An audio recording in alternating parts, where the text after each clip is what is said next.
that you live in. And in Romans chapter 12 verse 1, the Bible says, I beseech you therefore, brethren, by the mercies of God, that you present your bodies living sacrifice. So what are we to present to God as living sacrifice? Our bodies. And notice what it says next, holy and acceptable to God, which is your reasonable service. Why is it so reasonable? Because we got to live in it. And isn't it nice to live in a body that works? It looks like I haven't got voice. And it's nice, that's better. And it's nice living in a body that works. And so Romans 12, chapter 1. Romans chapter 12, verse 1 says, I beseech you therefore, brethren, by the mercies of God, that you present your bodies living sacrifices. My endeavour is to show you this week how you can do that. How you can present your bodies living sacrifices to God, because it is a request of God. Holy and acceptable to God, which is your reasonable service. But be not conformed to this world. Be not conformed to this world, but be ye transformed by the renewing of your mind, that you may prove what is that good, acceptable, and perfect will of God. It is not God's desire that we be sick. Amen. That is not God's desire. And the little book that was just held up, called The Ministry of Healing, there's a statement in there, and it's page 127 of that book. And it says, the only hope of better things is the education of the people in right principles. You have come to a series of meeting where I'm going to teach you those right principles. How do I know they're the right principles? Because I'm taking them from the Word of God. It is the best medical book that we have. So the only hope of better things is the education of people in right principles, because so many people are sick through ignorance. Let the physicians teach the people that restorative power's not in drugs. Restorative power lies not in drugs, but in nature. And disease is an effort of nature to free the system from conditions that arise because of a basic violation of the laws or the principles of the commandments of health. So in this lecture this evening, I want to address a question. If God desires that people be well, why are so many people sick? So this little question will be at the corner of our board. Why? Because I believe that the human body was designed to heal itself. A doctor can set a bone and he can stitch the skin together, but he cannot heal. He cannot heal. The body and the body alone has the ability to heal. So if the body can heal itself, why is it sick? Does sickness abound? There's hardly a person I meet that is not managing something. The human body will heal itself. Now we've got a little tiny 2-letter word over this side of the board, if you give it the right conditions. And many people do not know those conditions. That's why that paragraph begins, that the only hope of better things is the education of people in those conditions that the human body requires to be able to heal. Newton's third law of motion states that to every action there is an equal and an opposite reaction. Sir Isaac Newton. But you know it was already in the Bible, because whose law is it? It is God's law. And this law is found in Galatians 6 verse 7, where the Bible says, be not deceived, God is not mocked. Whatsoever a man soweth, that he shall also reap. But also Proverbs 26 verse 2 states that the curse causeless shall not come. In other words, no problem happens without a cause. So what I'd like to address is the two theories in medicine today of why people get sick. I call them the 2 G's, the germ theory and the gene theory. Are they the cause of sickness? Let's have a look. And I want to begin with the gene theory. It's not me, it's in my genes. Have you heard that? Well, my mother died at 51, a cripple in a wheelchair with rheumatoid arthritis. And so, if my mother died at 51, does that mean I will?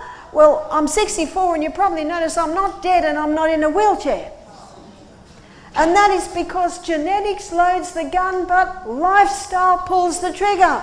Praise be to God for that. Because I've been born with a loaded gun, but I'm not going to pull the trigger. And this week I'm going to show you how you can pull the trigger and how you cannot pull the trigger. Do you know the Bible talks about it? Did you know the Bible talks about your DNA? It's the best medical book we have. It's Psalm 139. And in Psalm 139, verse 13, the Bible says, "Thou hast possessed my reins. Thou hast covered me in my mother's womb." Verse 14 says, "I will praise you, for I'm fearfully, wonderfully made. Marvellous are thy works, and that my soul knoweth right well." And I think where we see it most marvellously and wonderfully made is the inside of the cell. The inside of the cell I call the CBD, Central Business District of the human body. And right inside the very nucleus of the cell is the DNA. That's the genetic code that determines the colour of your skin, the colour of your and my hair, how high we are. Do you know, nothing I do will change the fact that I'm 5'2.5". And nothing will change the colour of my skin. And some wonder why I don't have any grey hair. Well, my father's 92 and he's hardly got any grey hair. And when my mother died at 51, she didn't have any grey hair. My husband is white. Both his parents were white at 50, and when people see photos of him, they say, "Oh, your husband's blonde." I just smile. It's in the genes, yeah? Have you noticed? Now, we've just looked at verse 13 and verse 14 of Psalm 139. Let us go to where it talks about the DNA. "My substance was not hid from thee when I was made in secret, curiously wrought in the lowest parts of the earth." I gave birth to 6 babies and I couldn't see them being formed. Curiously wrought in the lowest parts of the earth. "Thine eyes did see my substance, yet being imperfect. In thy book were all my members written, which in continuance were fashioned when there was as yet none of them." So I was being formed in my mother's womb. You were being formed in your mother's womb. According to what? To what? The formula. Can you see that? The formula. "In thy book were all my members written." It's all written in the DNA. And if you pull the DNA out, there are 23 chromosomes from our mother. There are 23 chromosomes from our father. And if you put all the information in the DNA into alphabetical languages, it would fill 1,000 books with 1,000 pages and 3,000 letters on each page. I can hardly get my mind around that.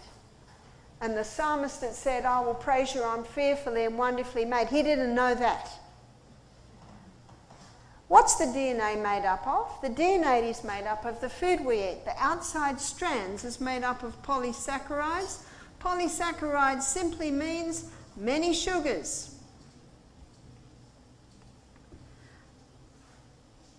Also, the inside strands, these ones here, are made up of amino acids. That's a breakdown from the protein we eat. And the glue that glues these two together is minerals, and minerals comes from our vegetables, particularly our dark green leafy vegetables. Hippocrates, father of medicine, 400 years BC, he said, "Let food be your medicine and medicine be your food." And he didn't know that. Our DNA is literally made up from the food we're eating. And when I look at some supermarket trolleys. When I look at what some people ate on the plane today, I think, how will their DNA ever be made? That's like asking my sons, who are builders and tilers and landscapers, to build me a house, but I don't supply any building material. We are constantly being remade. Our eye cells are remade every 1 to 2 days. The cells that line our gastrointestinal tract are remade every 3 to 5 days. And tomorrow we're going to go on a journey through your gastrointestinal tract. We're going to start at the mouth and we're going to go all the way down to the other end. And we're going to have a look at what happens in there. And the cells that line our gut are remade every 3 to 5 days. We've got a new liver under your right rib every 6 weeks. We've got new skin every month. Where does the old one go? Isn't that why we wash our clothes and wash our sheets and wash our bodies? Because we're constantly throwing off the top layer of skin. We've got new bones every 3 months. It takes about 2 years and we've got a new body. What I'd like to show you is how the new cell is made. So all the information is in the DNA. And even though Watson and Crick's, 2 scientists, they were able to unravel the DNA. That's why that was 1953. Headlines in the newspaper, secret of life had been discovered. They thought when they were able to unravel the DNA, they would know the secret of life. It would prove evolution to be right, and they'd find why people get sick and they could heal them. That was 64 years ago. Are we any better? No. But actually another problem arose. Who put the information in the DNA? The evolutionists could not answer that one. You can pull it out, well we can't, but in a laboratory you can, and it can curl back up, but it cannot leave. And so a photocopy is made. It's called RNA. And RNA travels down to another section in the cell where the new cell is made. This is the little factory down here called ribosome. There's a literal city inside that cell. And you know, Darwin's theory rested on what they would discover inside the cell. If they discovered a literal city inside the cell, it would blow his theory. Did you know that? In other words, what science knows now about the insider working of the cell, it's disproved Darwin's theory, and yet what do they teach in school today? Darwin's theory. And you know why? Because they don't want to acknowledge that there is a great God of heaven. Yeah? So the information's coming down, RNA, that's the photocopy, to the little factory where the new cell is made. We're going to make a new gastrointestinal tract cell. They're the ones that are remade every 3 to 5 days. So the information's come into a little workshop, and for purposes of illustration, I'll liken it to building a brick wall. The first brick goes down. Now the first brick is tyrosine, an amino acid. Then another brick goes down. That's phenylalanine, another amino acid. Then another brick goes down. That's methionine, another amino acid. Then lysine is put down, another amino acid. Can you see what happens here? Can you see by my illustration what's happening? They're like pieces of a jigsaw, all fitting into each other. It's just an incredible design, this body. And every 3 to 5 days, out pops a new gastrointestinal tract cell. If the cell's lining the gut, and the lining of the gut looks like this, and the new cell is made down here, and then it travels up, and away it goes every 3 to 5 days, as we'll look at tomorrow night when we look at the gut. If the new cell is made in the gut every 3 to 5 days, how come someone with irritable bowel, Crohn's disease, colitis, how come they don't heal in, let's be generous, 2 weeks? Is that a reasonable question? I'd like to suggest it's a very reasonable question. And in Job 29 verse 16, the Bible says, the cause I knew not, I searched out. We should all be private investigators, investigating why these things are so. So let's investigate. Let's look at how a new irritable bowel cell is made. A photocopy is made of all the information, comes down to ribosome where the new cell is made. The first brick goes down, maybe tyrosine is present, but now a problem arises. There's a piece of information missing in the DNA. Do you remember I said in verse 16, thine eyes did see my substance, yet being imperfect. Haven't we come to a time on planet Earth where each one of us are born with a slightly imperfect message back there? We're getting children who are getting diabetes when they're 6 or 7. Do you know, they haven't been on the planet long enough to beat up their pancreas. They've been born with a weakened DNA. And we'll have a look at that. So there's a piece of information missing. The body doesn't actually quite know what to put in now because the information's missing. And there's a rogue cell. And this rogue cell's always roaming around looking for somewhere to poke itself. And it's a breakdown from chemicals, heavy metals, electromagnetic field excess. And then the next piece of information is that I think it's methionine goes in. So methionine comes along, but where does it go?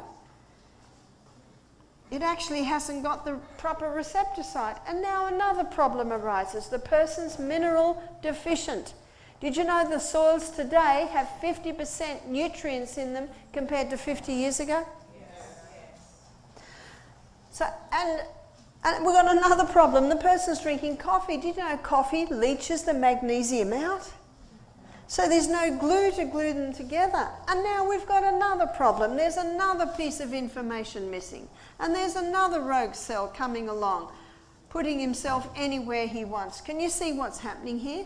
Every 3 to 5 days, out comes a new irritable bowel syndrome cell. Now, in that simple illustration, I touched basically on the iceberg, yeah?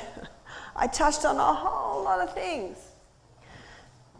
As we go through this week, we'll be looking at mineral deficiency, we'll be looking at protein deficiency, but what I want to look at tonight is what's causing the damage in the DNA. What's causing that damage? Because remember Proverbs 26 verse 2 states that the curse causeless shall not come. There's a reason. 92% of DNA damage, the research is showing today, is caused by a mineral deficiency.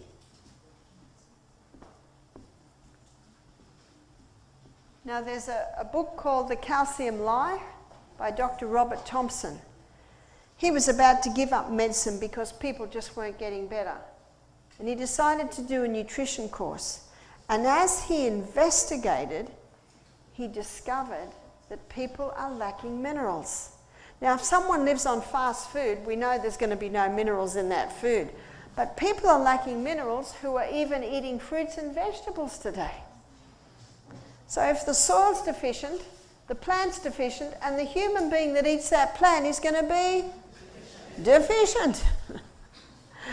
Now, if the soils are deficient and the plant's deficient, do you know the bugs attack that plant? Do you know they don't attack the healthy plant? And so the farmer comes along and he's got to spray the plant to kill the bugs. What's that going to do to the minerals? Further depleting it. And then it's picked too early. And then it's stored too long. And then it gets taken to the home and it's cooked too long and the water that it's cooked in is all thrown away. What's left? Not much. Have you ever eaten an apple off a tree? A strawberry off a strawberry plant? A tomato off a tomato plant? The flavour's intense. You know what you're tasting? Minerals. Have you ever eaten a tomato that's got no flavour at all? That's because it must have been grown in, like the illustration I previously told you. No wonder people are mineral deficient, but there's something else. People are taking things that are leaching the minerals out. Stimulants. So what are the stimulants that are leaching the minerals out? Yep. Coffee's one. There's a book and it's called Caffeine Blues. And he calls it America's #1 drug. What's a drug? Something addictive. I've just been flying, and in the morning, I caught an early morning flight, and there's Starbucks Cafe, and there's a lineup, 20 people. Huh? They're all, do you know, people say to me, do you drink coffee? I say, no, I just watch the people suffer. Day one at our retreat where there's no coffee served. They suffer really badly. And what's that an indication of? This is a highly addictive drug. So it not only disrupts the neurotransmitters in the brain, as we'll look at later in the week. Do you know if it disrupts the neurotransmitters in the brain and you've got a couple, you know, maybe having a cup of coffee a day, can of Coke, maybe a bit of chocolate, do you know, that is enough for them to give birth to a baby with weakened DNA to their neurotransmitters in the brain. And they can actually develop autism, attention deficit syndrome. When I was at school, I think there was one in the whole school. Now, sometimes half the class. Is that true? Yes. And it's crept up on us so slowly, we hardly know that there's actually something wrong. And isn't that how the devil works? What does the Bible say? Deceives. That old serpent, the devil and Satan, which has deceived the whole world. He's not going to come up front and do it, or we'll just not even look at it. It's a deception. Stimulants. Caffeine's one of them. It not only disrupts the DNA, but it also is a mineral leacher. Sugar. How could something so sweet be so dangerous? One writer said it leaves our body better dressed than when it went in. What does it leave our body with? Minerals. Nothing wrong with sugarcane, but the pure crystallized acid that's been extracted. This is one of the reasons we're getting children getting diabetes. We had a program where we had a 9-year-old girl, type 1 diabetes. Her mother also did the program. So I was consulting with the mother. And she was quite large, this lady. So that we would say she would be 100 kilo. Well, that's 200 pounds. So this is only my height. So that's twice my weight. And the little girl kept saying, Mum, tell her. And the lady looked a bit embarrassed. Mum, tell her. The lady looked embarrassed again. And the little girl said, she eats a bag of candy a day.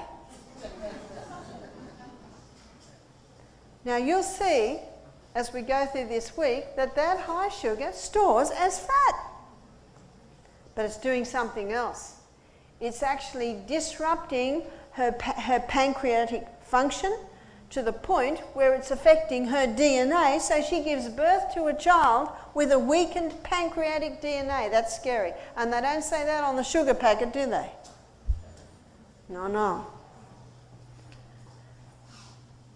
So sugar not only disrupts DNA, but it also leaches minerals out of the body. Cigarettes, so we'll call it nicotine.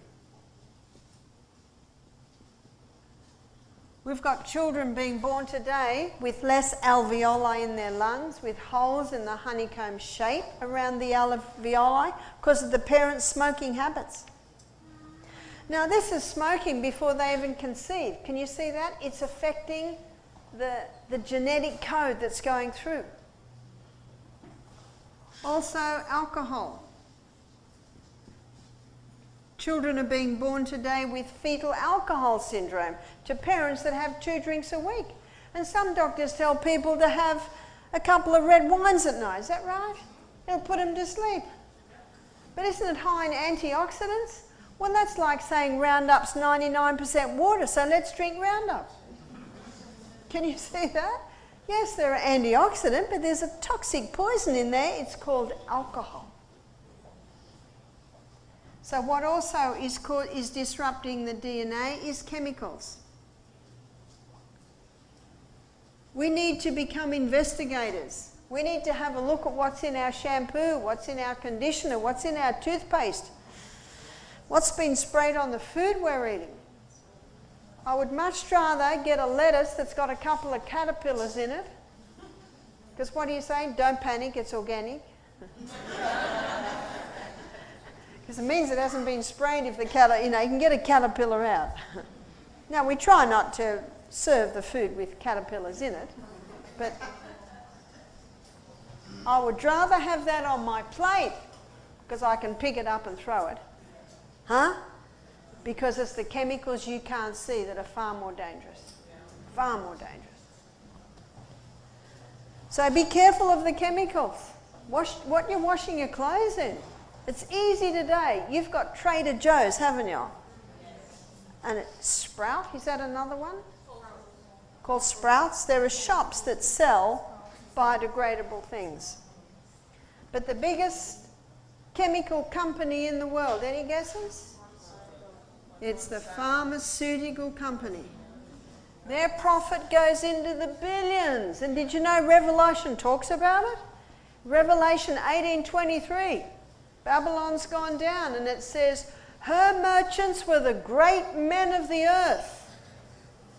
Is that the wealthiest men of the earth? Who deceived all nations. How many nations? All nations by her sorceries.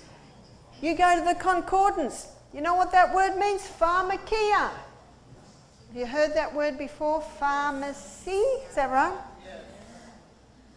Deceived all nations by her pharmakia, sorceries, magic potions,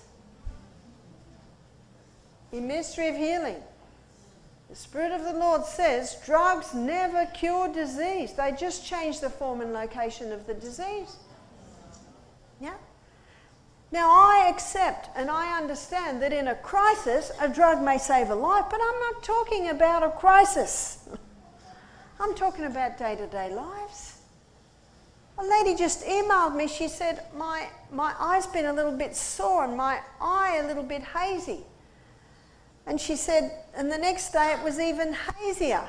So she said, I went to the doctor and he said, oh, my optic nerve was inflamed, and sent her home. But she could hardly do anything. So they put her into hospital and put a drip in her arm and put steroids in. Now, steroids are one of the nastiest drugs.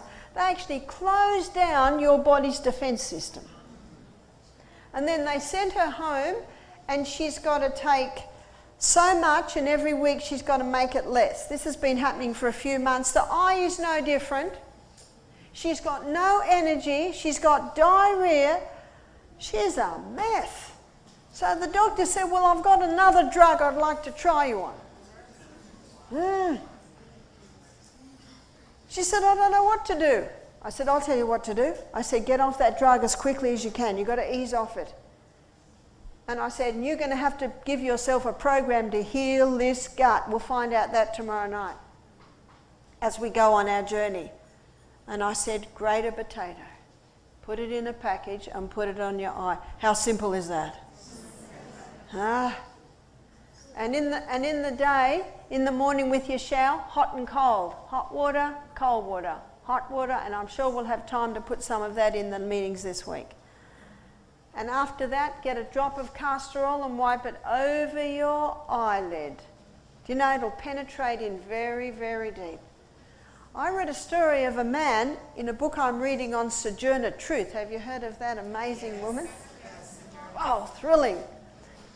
She met a man, an editor, who went blind, and he healed his eyesight with hot and cold treatments on his eyes. How simple is that? Huh? Everyone's got a potato in their home. Everyone's got a shower in their home. Mate, haven't got castor oil. Well, that's easy bought. There is something good you can buy at the pharmacy. It's called castor oil. I don't know about much else. Is the whole world deceived by this? They are. Also, electromagnetic field excess. We are electrical people. There's a spark of electricity in every cell in the body. I'm referring to the excess. We've got to be careful of those iPads, those iPhones, those computers. Don't put them on your lap. Oops, I can see one on that. Put it on the briefcase on the lap. Now, it's not the odd little bit that you do. I might put it on my lap for about 10 minutes until we take off, and then I quickly put it on because I answer a lot of emails. You know what they're finding? Young girls who have their iPads, their laptops on their lap when they're 10, 11, 12, 13, now they're in their 30s, 47% miscarriage because of what that electromagnetic field is doing.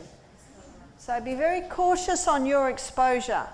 Be very cautious where you sleep. Where you sleep should be free of electromagnetic field. So when you charge it in the next room, but there's no next room. Well, in the far corner.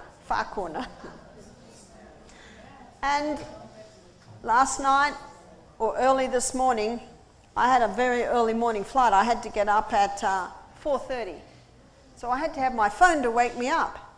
So I made sure it was away from me. Got to wake up to find it then too.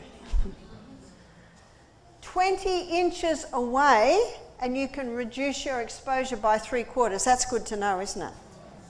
So no pockets, not in hip pocket, not in chest pocket. And a lot of young girls are getting in the habit of putting it into their bra. You can even buy sports bra now with pockets in them. Do you know they're finding these girls that the incidence of breast cancer is increasing? They're also finding people that sleep with the phone under their pillow. How many young people do that? Maybe older people too. And they're waking up with headaches. You see, God put this electrical current all through our body. It's in every cell. It's our brain system is electric, our nervous system. And these electromagnetic fields cause disruptions. Now we use them and they're handy, but keep them away from you and reduce your exposure as much as possible. Do you know they're finding young people now their eyes are failing because instead of looking at mountains, they're looking at screens. And their eye muscles are not developing properly. The Australian Health Department, this is quite an amazing thing, have issued a warning children should not have exposure to technology under the age of 2. I was just in the airport waiting for my pickup and I saw a lady and I heard a baby cry. So I love babies, so I always look over at the baby. And there's the pram, you call it a stroller, and you know the handle. You can buy iPads now that clip onto it so the baby is watching it. I just had to have a look at that. I thought I never had such a thing. And you know what I think? What's the matter with picking the baby up?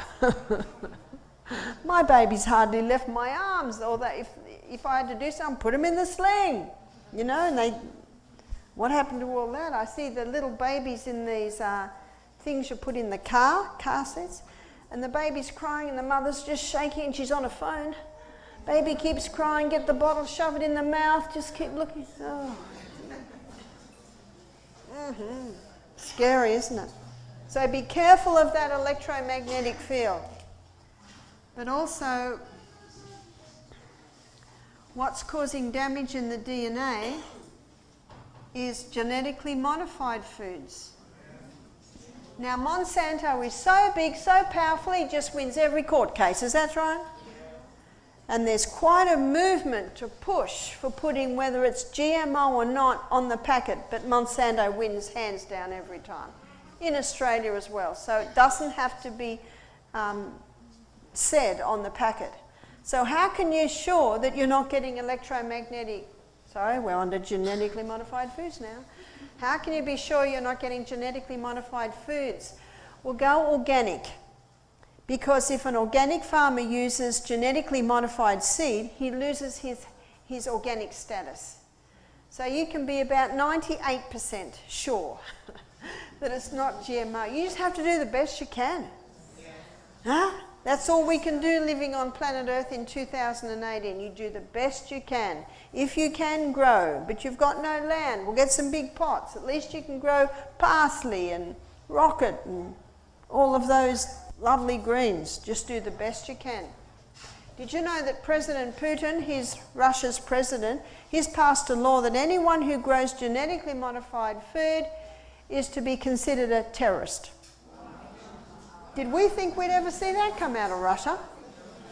And he's giving land away to Russians who will grow food, no GMO and no herbicides or insecticides. You put his name in and GMO into the web. And you know what he says? We Russians look at the West. Over-medicated, over-vaccinated, overfed. Sitting in front of these boxes every night, dumbed down. And is he right?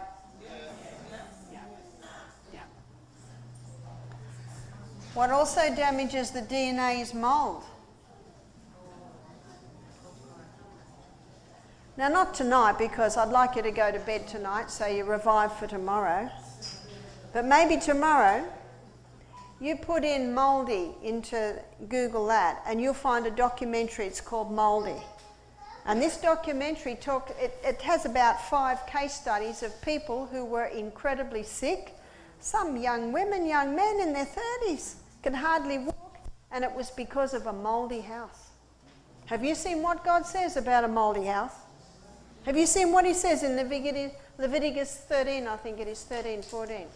He says if there's, the King James Version says green and yellow streaks, or green and red streaks in the house. And if you go to the NIV, it says mildew.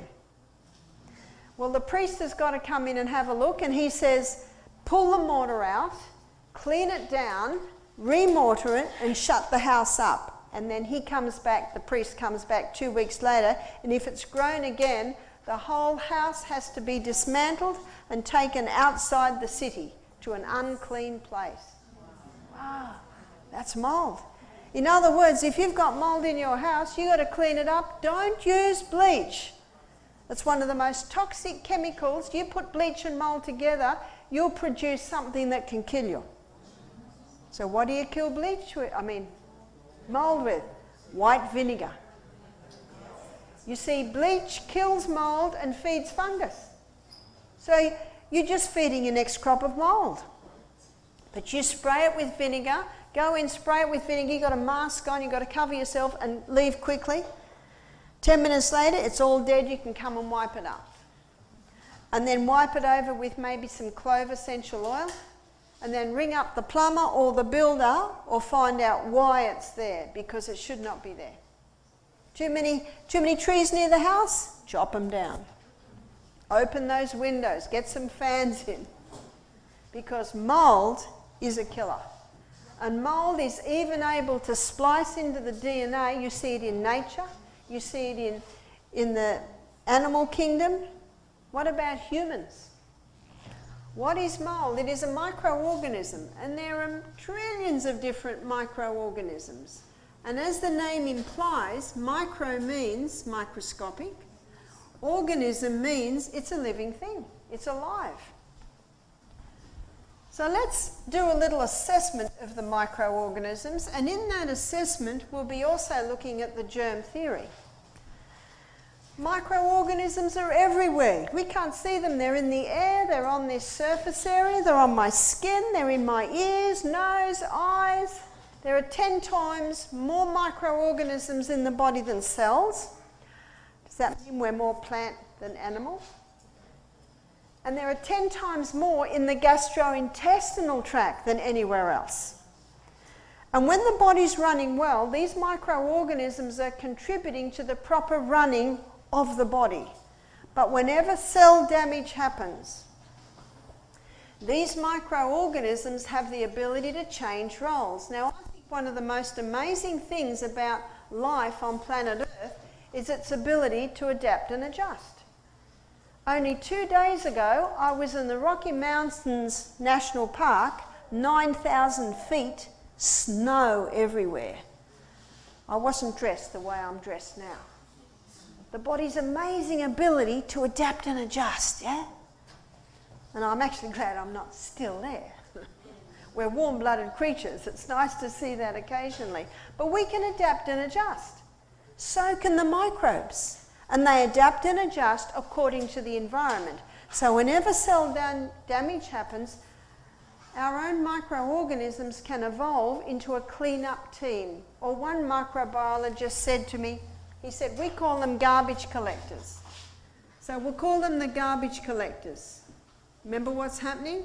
Damage has happened in the living thing. Maybe it'll be the human body. And so the microorganisms that are all through the body now change roles. They become the garbage collectors, and their name is bacteria. That's what bacteria is. That's what it does. It's there to clean up. You've heard of Florence Nightingale, very famous nurse. She started nursing. She was asked to go to Scutari. Scutari was the port where the Crimean wounded were being taken. This is the 1854. So here's the Black Sea, here's Crimea. The British and the French were fighting the Russians. The wounded were put in boats, sailed down to Scutari. And Scutari is the port where the hospital was. Now, a journalist went to Scutari to just report on the war, and he was shocked at what he found. In that hospital, the death rate was 50%. If the young men survived the battle, survived the boat trip down to the hospital, they rarely survived the hospital. Now, these are strong young men. He went back to London and he wrote a newspaper article, headlines, "Did we raise our young men to die like this?" Now, the British people rose up. They were their sons. And so the British government sent Florence and 35 nurses to the hospital to see what she could do. And she couldn't believe it when she came in. When she came into the hospital, there was raw sewage in the corridors. You see, it was ex-army Turkish barracks. It just wasn't prepared for this many sick men. So she got some men to try and fix up the plumbing, and she got chamber pots. Do you know there were 30 men to a chamber pot? Can you just imagine that? She found a man who was still in his battle clothes 2 weeks after he'd been admitted. The doctors were not washing their hands between operations. As soon as Florence saw what was happening here, she sent I nearly said email, telegram. To her father, she said, "I want a shipload of clean linen, clean bandages." She said, mattresses, scrubbing brushes, and a cook. You cannot heal without nourishment. Do you know what their food was? Big pots of water with bits of rotten meat in it. You cannot heal without nourishment, and she wanted a cook. She also put in a request to the British government that a sanitary commission be set up. This is a board of people to assess the situation. Meanwhile, she started scrubbing. Now, what they found was that the hospital was built like this, in a swamp. And they found a dead horse in the swamp. In case you don't know, that's a horse. And they found a dead dog. This is the dog. And the men were being washed with that water, and they were drinking that water. Isn't it a miracle that the death rate wasn't 80%? How come Florence knew to wash your hands between operations? How come she knew to keep it clean? She read her Bible. And if you've ever read the cleanliness rules that God gave Moses in the desert, do you know if someone needed to go to the bathroom, they had to go outside the camp, dig a hole, cover it in, and no one was to ever know they'd been there. And if someone died in the camp, that person had to be taken out of the camp, and the men that carried the dead person out of the camp couldn't go back into the camp for 3 days. They had to wash their clothes, they had to wash their bodies, so they would come back in when everything was clean. That's how Florence knew. Do you know what that means? If the English were reading their Bibles, the Black Plague would never have happened. Did you know in the 1850s, all the sewage from London went into the Thames? And you know all the people that lived in London were drinking the water out of the Thames? No wonder there was typhoid. No wonder the Black Plague. As soon as they put a sanitary system in, and the sewage system under London is pretty amazing, all the diseases started to drop. Now, it's just common sense, isn't it? You know, no one attended the funeral when this person died, because no one knew he died. It was the death of common sense. Isn't that true? It's just common sense. Well, within 6 months of the Sanitary Commission and Florence scrubbing that hospital, the death rate went from 50% to 2%. Now, this is 80 years before antibiotics. The pharmaceutical industry does not want you to know that. What do they want you to think? Oh, it was the drugs. It was the antibiotics. Is that right? When Florence came back to London 18 months later, there was a big welcoming party hailing her as a heroine. As soon as she saw that, she changed her name to Mary Smith, went down the back gangplank and went home. And they said to her later, "Why did you do that?" She said, "I am not a heroine." She said, "All I did was increase hygiene." Got that? That's personal hygiene. Sanitation, that's keep the house clean. Get the sewage running right. And nutrition. She said, "That's all I did." She made it impossible for bacteria to live in that hospital because there was nothing to eat. I want to show you a graph, and you will never see this graph in any newspaper. You might see it in a health magazine, because the great men of the earth, the merchants, who are deceiving the whole world with their potions, they don't want you to know this. Here are all the childhood diseases: mumps, measles, rubella, whooping cough, diphtheria, polio. Did you hear that? Polio. 80%, sometimes 90% wiped out. Then the vaccines were introduced. Did you know that? Yes. Well, let me show you another graph before I finish this one.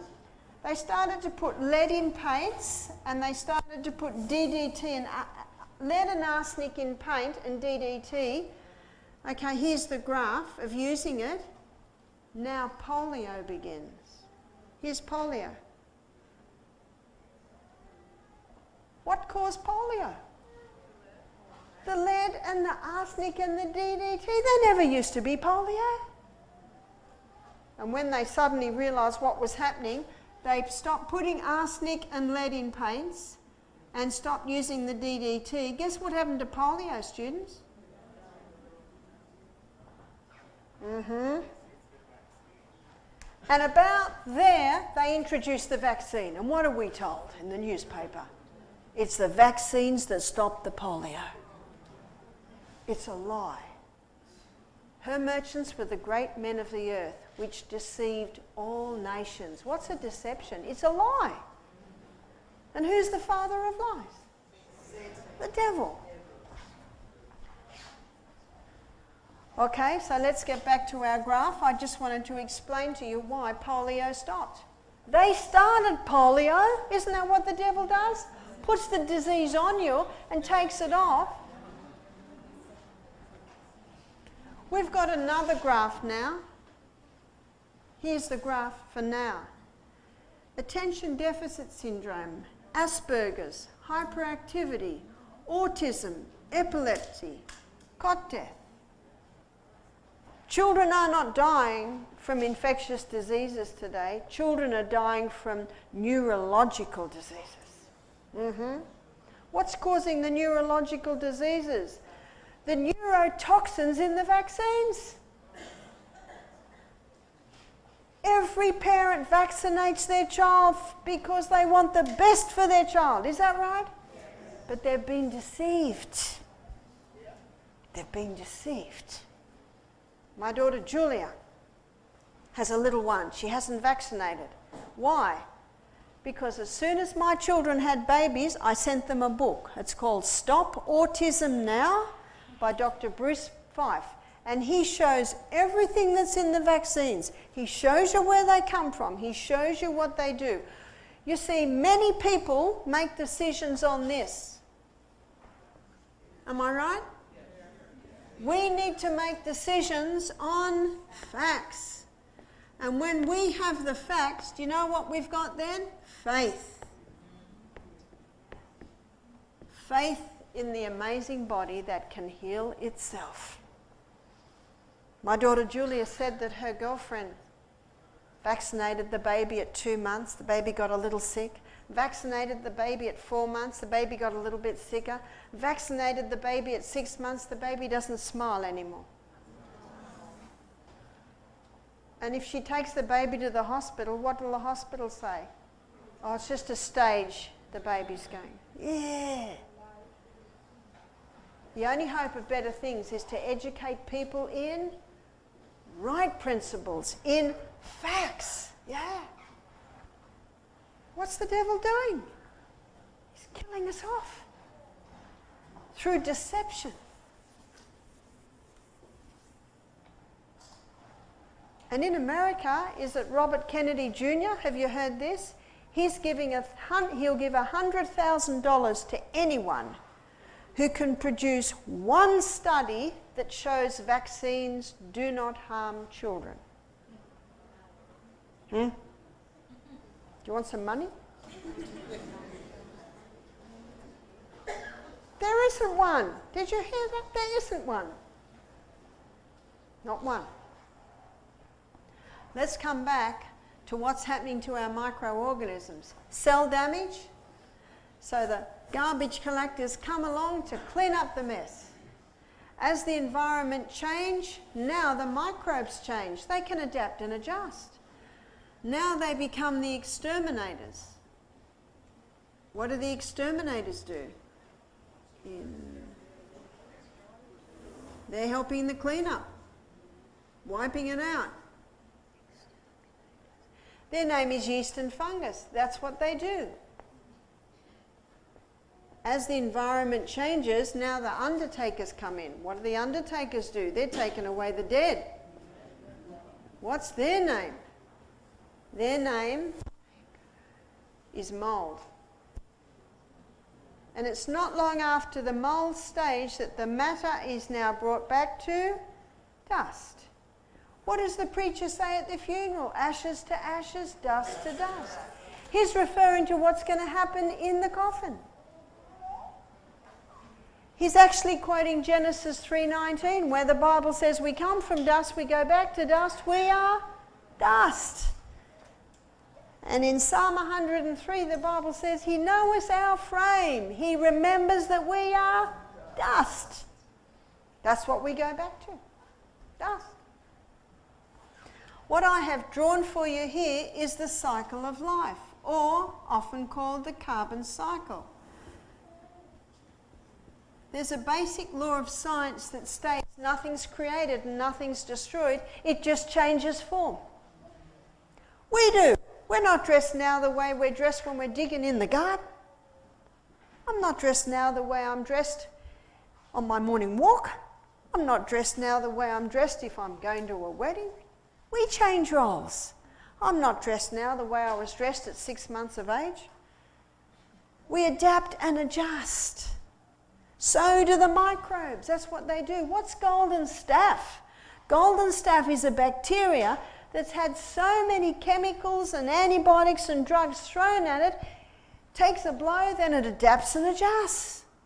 And now it can resist the lot. Is that right? You've probably seen Time magazine, superbugs, nothing's touching them. What's the definition of insanity? To do what you've always done and expect different results. I don't know if you say this in America, but we say we're barking up the wrong tree. Is that right? That's why it's foundational to understand the cycle of life.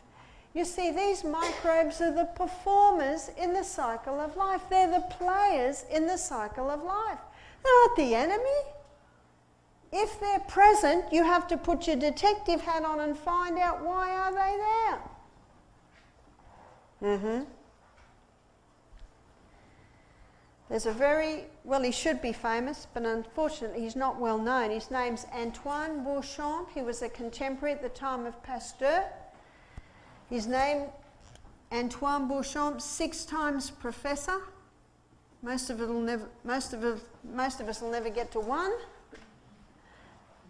And what he did was he showed beyond all manner of doubt that germs don't cause disease, they're the result of unhealthful conditions. And no one liked what he said, because you know what he said? Disease is born innocent of us. That's not very popular, is it? It's so much easier to say, oh, it's not me, it's the germ. Oh, it's not me, it's in my genes. Can you see that? Genetics loads the gun, but it's lifestyle that pulls the trigger.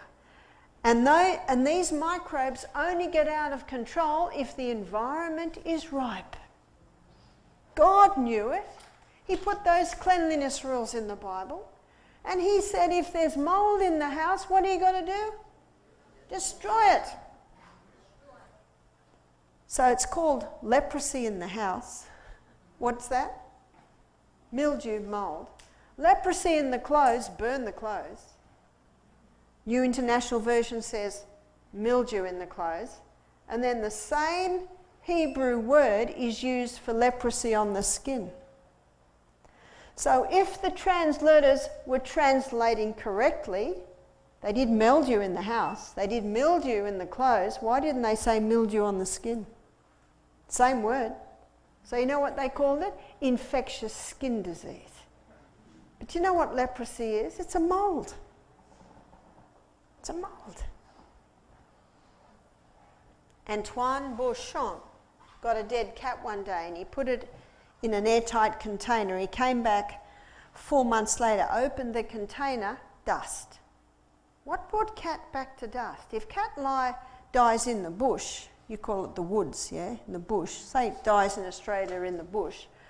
Then the dingo will have a nibble, and the kookaburra will have a nibble, and the crow will have a nibble, and the dung beetles come up and have a nibble, and the blowfly lays the maggots and they have a nibble, and the worms come up and have a nibble.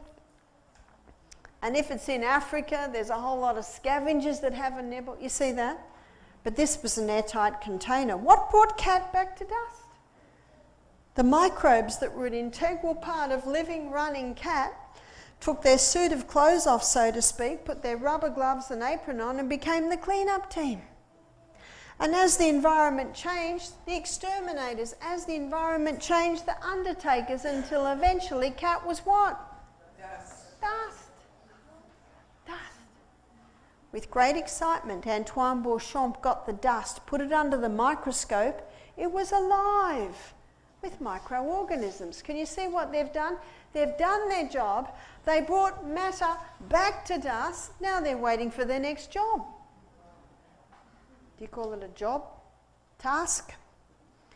Isn't that why we have compost bins when we've got gardens? Because all the matter's brought back to dust, and in that dust, in that compost that we put into our garden, it's full of microbes. You look at the apple tree. The little flower develops under the action of microbes. Then an apple develops under the action of the microbes. But you can't eat the apple, it has to ripen. What ripens the apple? The microbes. No one eats the apple. What does it do? Rot under the action of the same microbes. Can you see they're just changing roles depending on the environment? So when we put compost into the garden, say this is our plant in the garden, we're putting microbes in the soil. What do these microbes do? These microbes are responsible for the breakdown of the minerals and the heavy metals in the soil. So they're responsible for the breakdown. My daughter, one of her babies, her name was Lotus Lily Moon, that was her name. She loved eating dirt. You would put her on the grass and she'd get her little finger between the grass and she'd eat dirt. She loved eating dirt. She's only a baby. Now the next day Jessica would change her nappy. What would be in the, you call it a diaper, yeah? When she changed the diaper, what was in the diaper? Dirt. Dirt. It just goes straight through. You can't access the minerals. But God, in his infinite wisdom, put the microbes in the soil. They break down the minerals and the heavy metals in the soil, make them available for the plants. So God, in his wisdom and mercy, gave us the beautiful rocket. You call it cilantro, lettuce, spinach, silver beet, that's where we get our minerals. Because of these microbes. These microbes are responsible for the breakdown, they're responsible for the absorption of the minerals into the roots of the plant. They are responsible for protecting the plant against harmful pathogens, and they are responsible for nourishing the plant. Thank you very much. Nourishment. That's pretty important. Do you know that's why our organically grown fruit and vegetables have far higher nutrients? Because of the microbes in the soil. There's life in that soil. They put superphosphate in the soil. You know what it does to that life? Wipes it out. Now I'm going to take it somewhere you may never have taken it before. When we were in our mother's womb, we had no microbes in our gut. And when we were born, we were literally showered with our mother's microbes. And those microbes formed a thick turf wall lining the gut. Thick turf wall. We'll look at that a bit more tomorrow when we look at the gut. Now those microbes in the gut are responsible for the final breakdown of our food. They are responsible for the absorption of our food through to the blood. Those microbes are responsible for protecting our blood against any harmful pathogens that might be in the gut.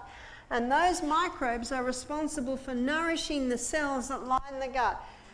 Isn't that amazing? Isn't God good? Our body can heal itself. Do you know what Hippocrates said? All disease begins in the gut. Can you see you've got to start there? If you want nourishing food, you've got to start in the soil. Good soil will give healthy plants. You've got to start in the soil of the body, which is the gut. If someone has a bad cold and they go to the doctor, what will the doctor give them?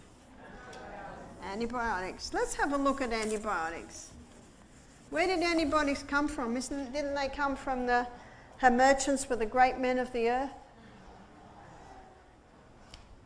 Let's look at this word. Anti means against. Biotic means life. So antibiotic means against life.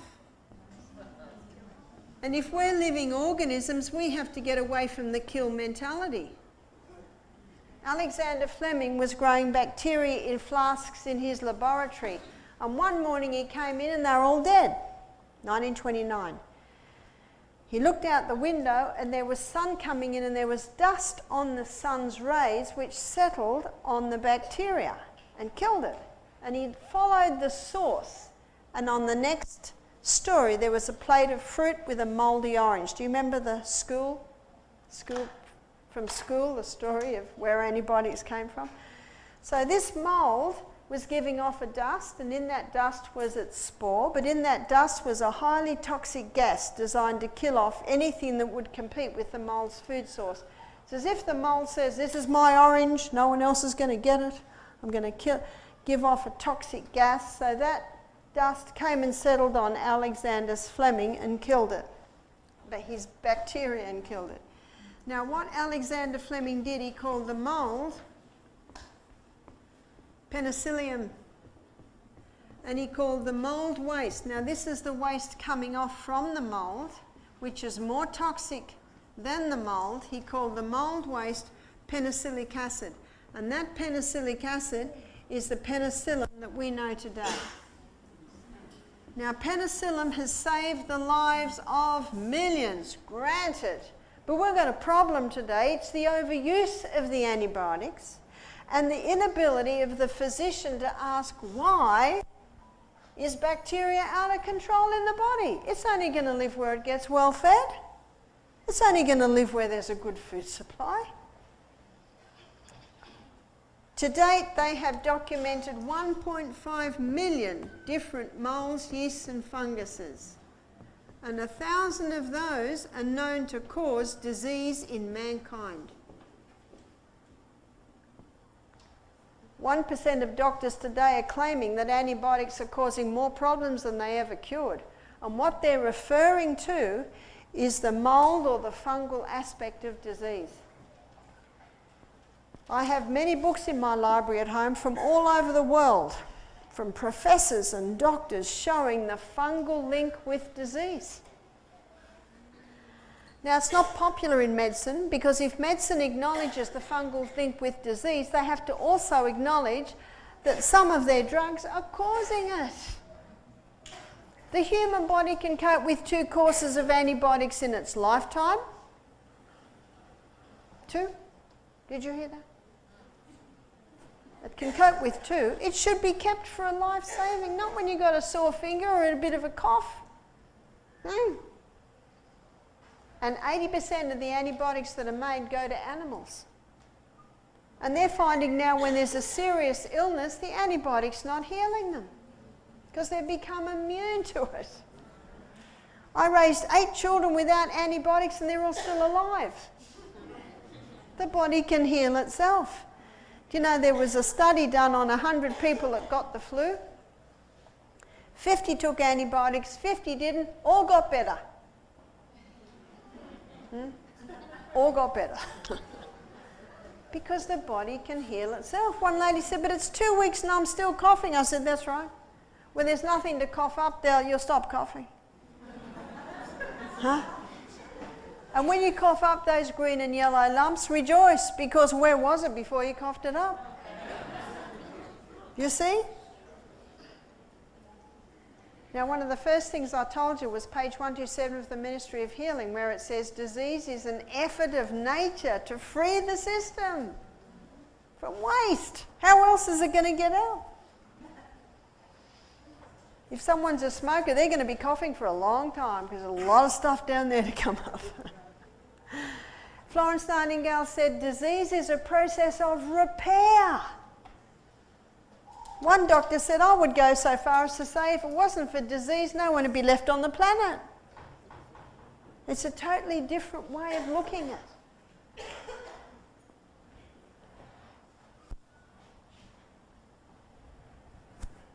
So the fungal link with disease is a big one today.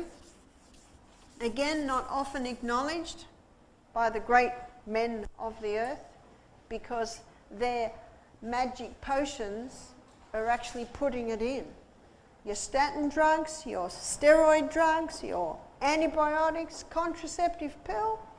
You know what they're all doing? Killing this off. So how can we get mold or yeast out of the body? Number 1, starve it. What's its favourite food? Sugar and yeasts. And you've got to get out of that house.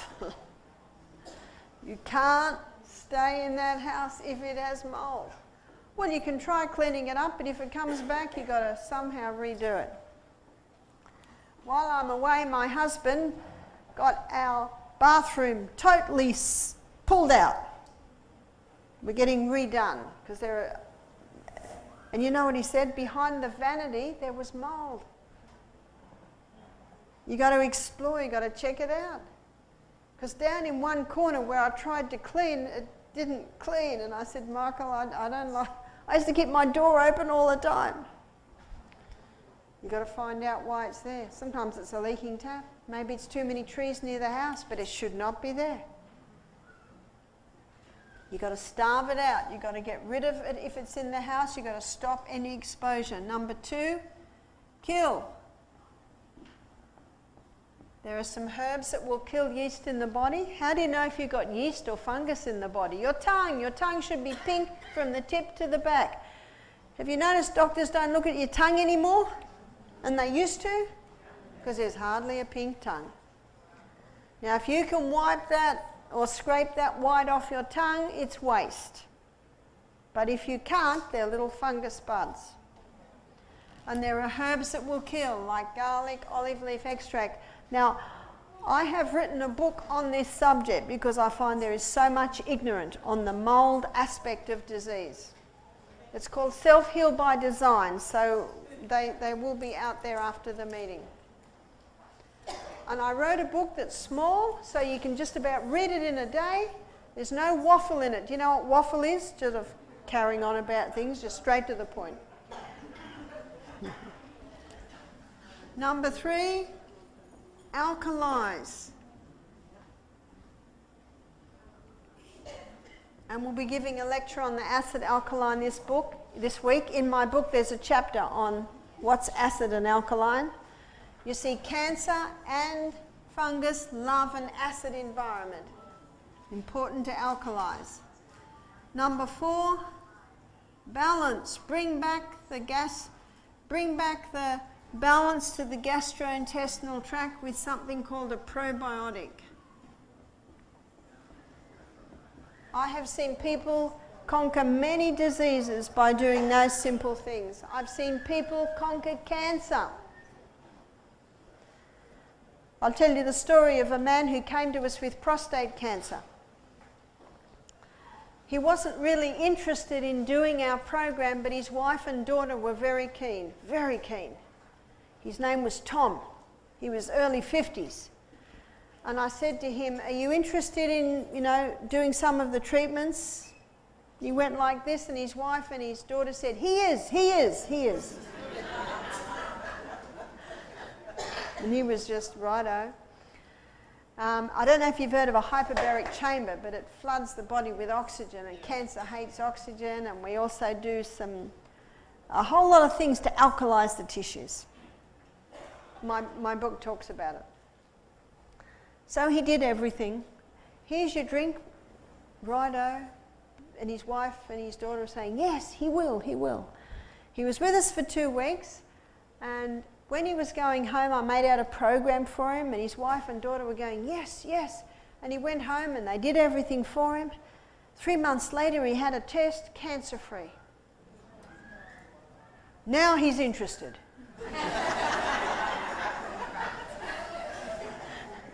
It's an interesting story because he just sort of went along for the ride, and yet still he healed. When you give the body the right conditions, it will heal.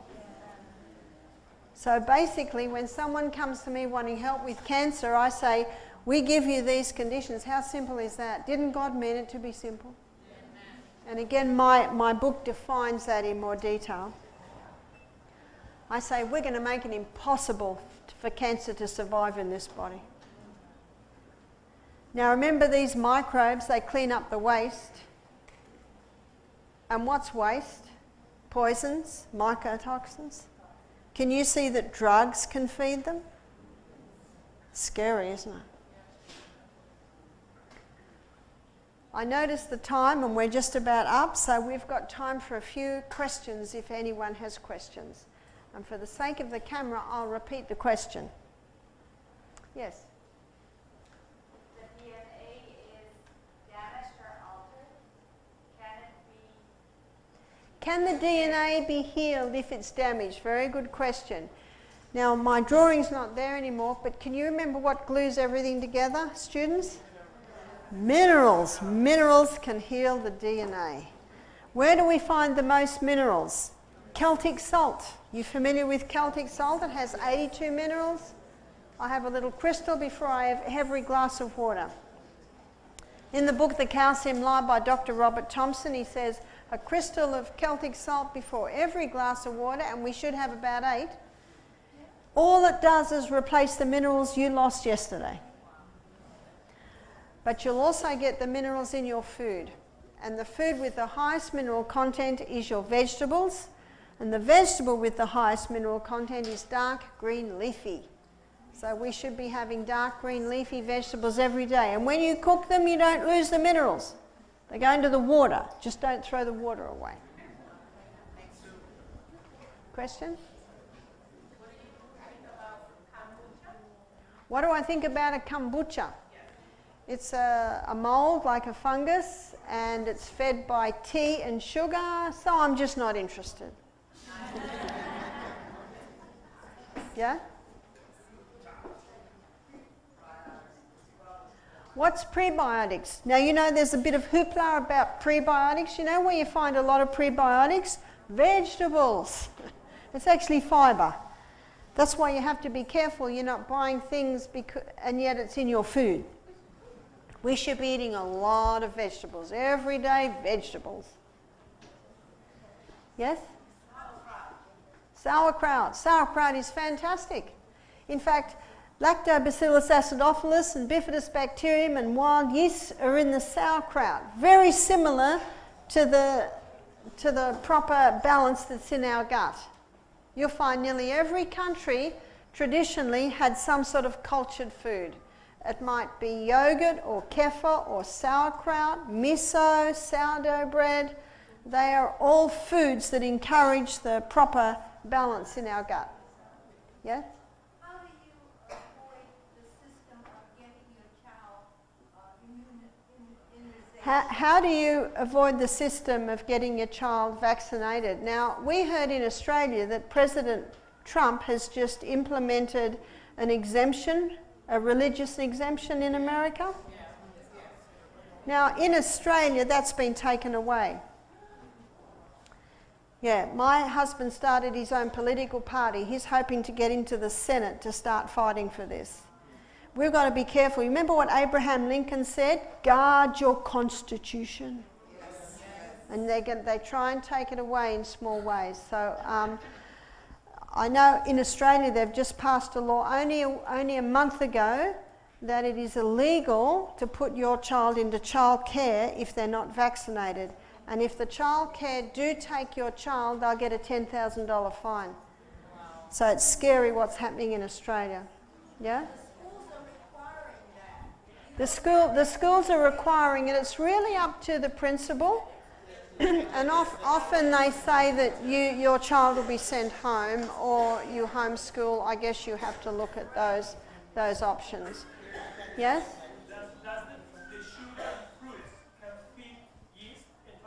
Does the sugar in fruit feed yeast? You know, yeast prefers refined sugar, but it'll happily accept the sugar in the fruit.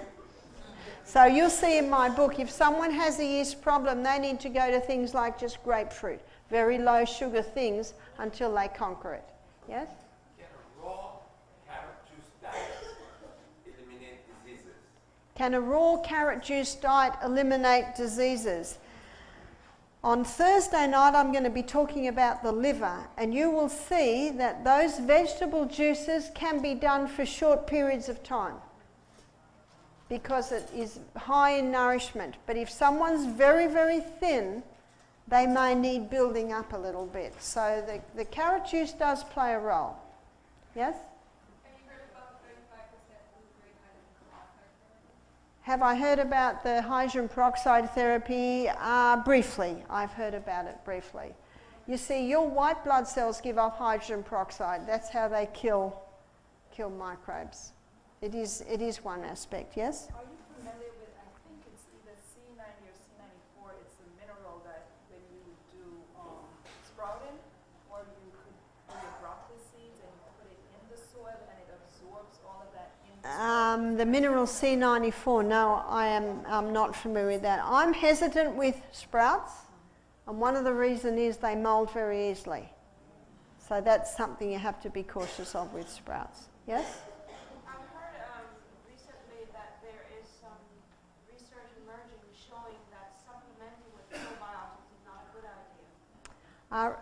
Okay, now this is very interesting. This lady's just heard that supplementing with probiotics is not a good idea. Do you know, whenever you hear that, you have to find out why. You see, probiotics can be very helpful when someone's lost their own gut flora. But the best thing to do is to take it 3/4 of an hour before breakfast, so it goes down to your gut. Because if you take it with a meal, your hydrochloric acid can wipe it out. And your hydrochloric acid is not active until you smell food, and then your brain starts making it. Yes? Mushrooms, are they good for you? Mushrooms. If someone has a yeast problem, they're best keeping away mushrooms until they conquer their yeast problem, and then they can have a little now and then. Yes? You said 80% of the antibiotic is given to animals. Yes. What about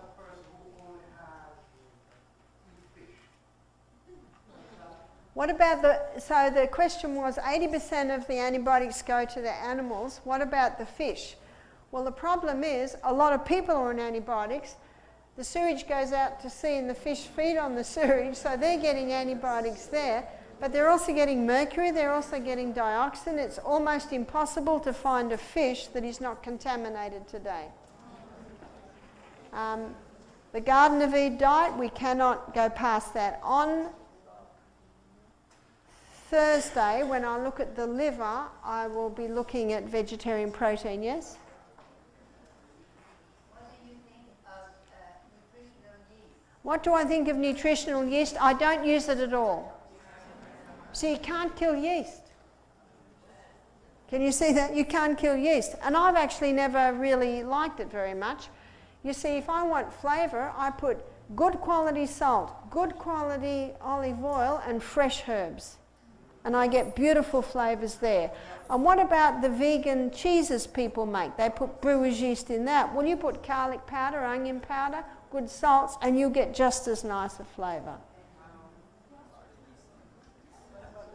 Yes? Yeast breads. I don't use yeast breads. The breads that we use is a sourdough. Now, the sourdough is a combination of Lactobacillus acidophilus and wild yeast. The wild yeast causes the bread to blossom and grow and develop, and then the Lactobacillus eats the waste from the wild yeast. So you can eat sourdough bread hot out of the oven. It is true, bread should not be heavy and sour. No way. Light and sweet, and a good sourdough bread is. Now, for people who question this, let's look at the Israelites in the desert. They were celebrating the Passover. What did they have to put out of their house in the Passover? Leaven. What was the leaven? It was the sourdough culture, because the yeast was only extracted out of the sourdough culture about 100 years ago. Before that, all bread was the sourdough bread. Isn't that interesting? Check me out. Yeah? What type of salt is the best salt to use? The best salt is Celtic salt.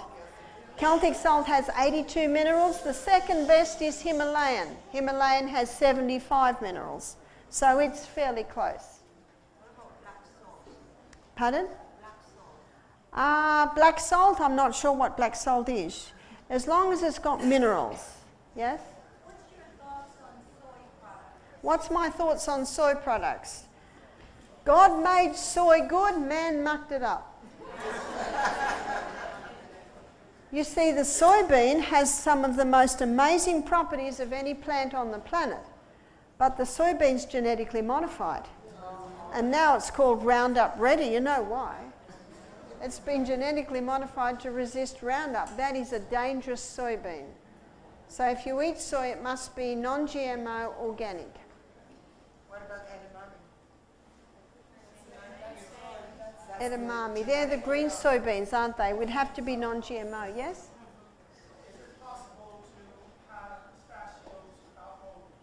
Is it possible to have pistachios with mold? I don't think so. Or peanuts. They're two nuts that I don't eat. But there are so many other nuts. What about... Yes?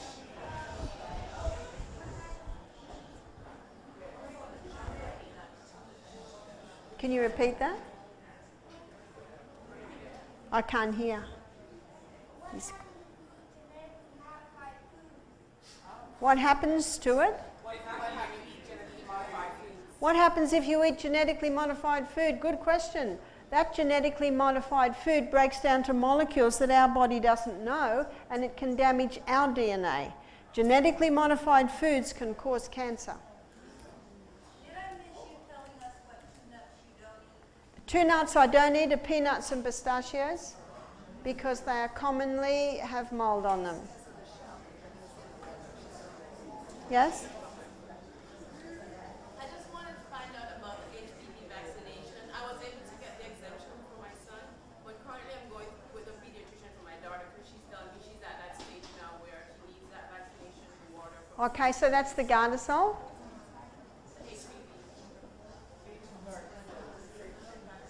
Gardasil vaccine. So young girls are being told they must have the Gardasil vaccine to protect them from cervical cancer. There is no proof that it does. There's no proof that it does. And it has killed a few girls. And I had one girl ring me, and after the vaccine she got hot flushes. So she's 17 and getting hot flushes. It's criminal what they're doing. Her merchants were the great men of the earth, and they're deceiving all nations with these things. So it's dangerous stuff to play with these things. So last question.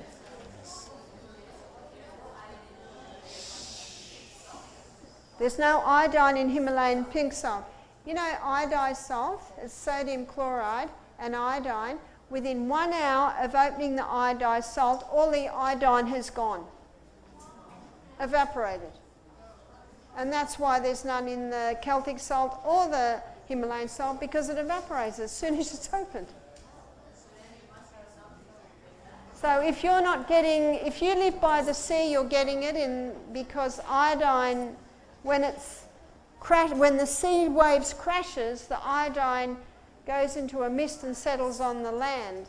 And that's why countries that live away from the sea, they're the ones that are prone to thyroid problems. But lack of iodine is not the only thing that causes thyroid problems. So where do you get your iodine? Hopefully it's in the food, especially when you're having organic food, but you can buy Lugal solution, which is iodine, and you can put it on your skin and you just observe. If it stays there for 5 hours, your iodine levels are good. It's gone in an hour, they're low. So how do you replace it? Just put it on every day till it stays for 5 hours. How simple is that? Pardon? Yes, kelp may help, yeah. Saints, we could be here all night, amen? Asking questions and getting information. That's why we're stretching it out for a week, amen? So you don't want to overdo it in one night. Praise the Lord. Were you blessed? Amen. Amen. And you